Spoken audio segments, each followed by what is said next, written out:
Hey guys, Renata Sandler here from MeetAdvisors.com, and I'm joined with Rick Paskin, co-founder and managing director of FuneralWise. How are you today? I'm good. How are you? Good, good.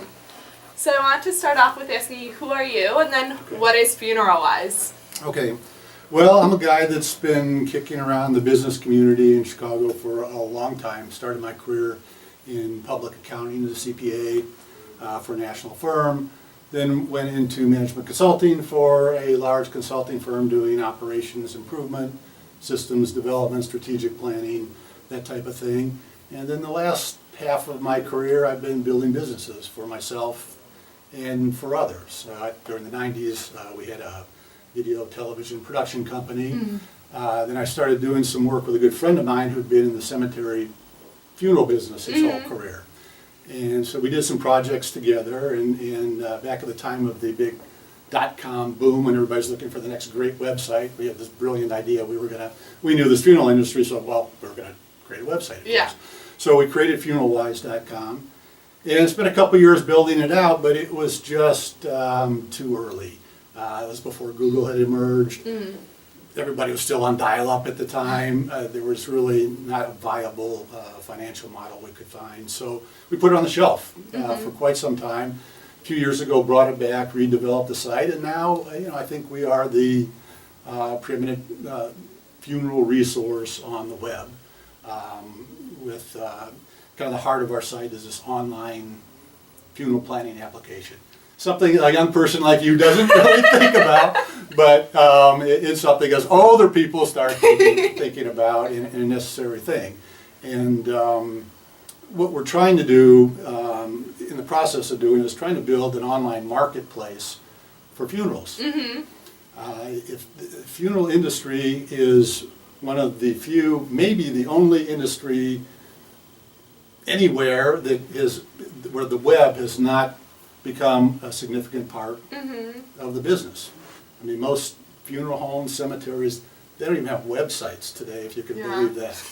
Okay, Which you need. and so that's pretty basic, it's like a brochure these days. Right. Everybody's got to have a website. And so we're creating a marketplace where consumers can come and do what they can do when they're shopping for anything. Evaluate the providers, shop around, check price, and pick somebody to help them with their funerals. So that's what we're doing. So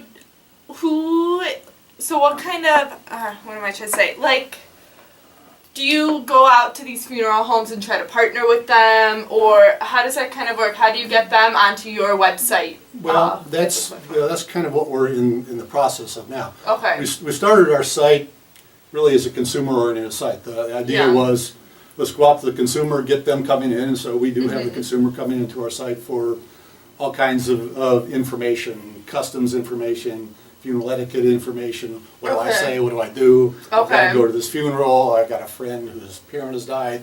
I don't know what to do. So lots of people come in for that kind of thing in planning. And now what we're trying to do is build ties to the industry. So we can create that marketplace, because you need both sides. You need the consumer and the supplier. The industry is really the difficult part of the equation. The consumer's used to buying and researching everything on the web, so why not funerals? The industry is very conservative, traditional, a latecomer to the web, and so getting that piece to the pie has been difficult. But we go to conventions. My partner's been in the industry, knows a lot of people. And it's just sort of a process we go through of bringing them in as we call it a preferred provider, so they're in our search directory and people can find them, basically. So you offer advice to people, as well as do you offer the option of them purchasing things on your website? Well, we just added an e-commerce store for memorial kinds of items, like pet memorials even is kind of a big thing these days. We have an insurance, final expense insurance. It's like a specialized life insurance policy. And we will be making this marriage between funeral home cemeteries and the people who have created plans.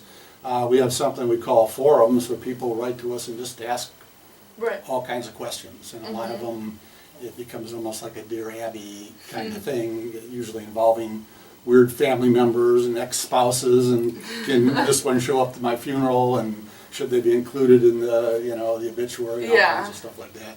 So we do offer free advice that way, plus all the information on our site. All right. And so what are some of the challenges you've seen growing your business? So I know you mentioned kind of making this connection with the industry and then yourselves, but any other challenges? Well, we've got the same challenge that all small businesses have, and that's that you just don't have enough resource to do all the things you want to do, and that's people and money, to get things done. Everybody, no matter what business you're in, is kind of faced with that. Our unique challenge is what I just talked about. The industry is not real web savvy, and so it's a little difficult. They're sort of a unique challenge that we have, and those are kind of the two things that we struggle with. So it just takes a lot longer, to get there. And how are you kind of overcoming these challenges? So what steps are you taking to try to combat them? Well, the resource thing is we're pretty much self-financed, but we have a small group of people. We're kind of a virtual company, actually. I've got people working around the country, a lot of them from home. Some of them are stay-at-home moms. A lot of them work part-time, and because we're an internet-based company, we can sort of do that. Right. So we save money that way, and we have people that are very resourceful, and we know how to roll up our sleeves and get stuff done. I've been doing it my whole career. Right.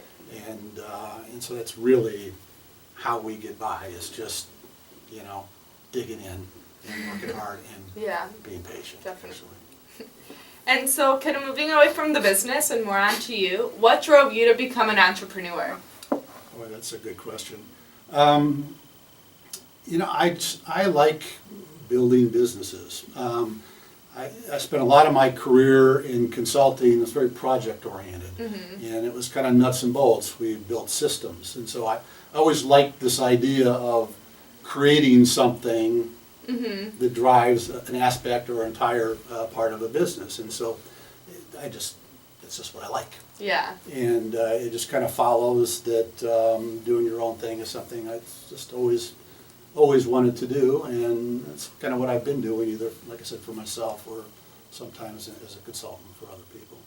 So have you started other businesses yourselves? Yeah, as I mentioned earlier, we did television video business, so I went from that to funerals on the web. How did you make that change? It was very strange. When we had this video television business, my partner and I, we were officing down here, downtown in this loft space. We had some extra space.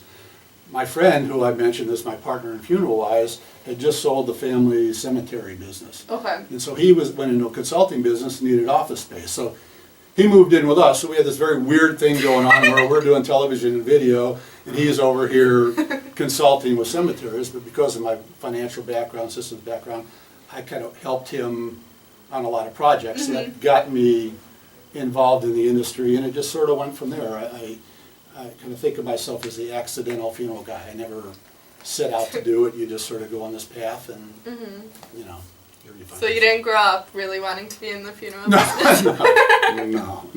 No. But that's actually unusual. If you look at that industry, it's very much a family-oriented thing where the funeral homes or cemeteries are family-run. They get passed down by generations and do that. But I'm not a funeral director. I'm not a service provider. I'm just sort of a business guy that knows the industry. Yeah. So that's kind of how I got to it. And so kind of wrapping up, what is that one piece of advice you would give to our community of entrepreneurs on Meet Advisors? Well, I think if you want to start a business, be an entrepreneur, the most important thing you can do is set your expectations correctly.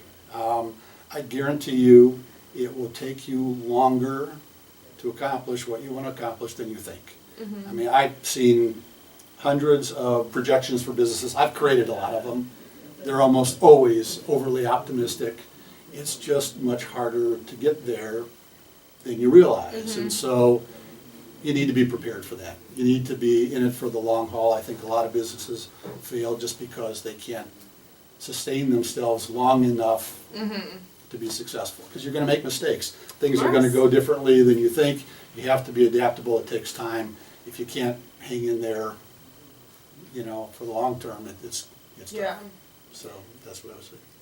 And where can people find out more about you, more about FuneralWise? Well, FuneralWise, FuneralWise.com. We're on the web.